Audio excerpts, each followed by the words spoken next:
Zalga chiqishga vaqtingiz yo'qmi? Kuniga 10 daqiqa trenirovka qilib chiroyli figura chiqarmoqchi bo'lsangiz, bu videoni oxirigacha ko'ring. Qanaqa qilib 30 kun ichida kuniga 10 daqiqa trenirovka qilib chiroyli figura chiqaraman desangiz, shu 3 ta narsaga e'tibor qaratishingiz kerak bo'ladi. Birinchi o'chiritda to'g'ri dieta qilish kerak bo'ladi.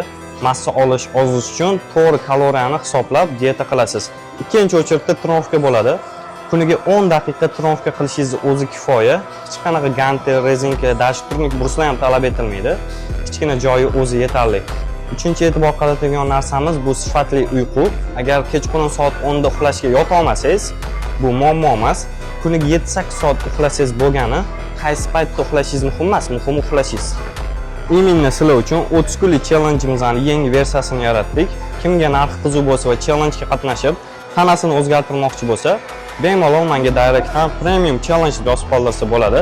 Tanalarni qisqa muddat ichida ham o'zgartirish vaqti keldi.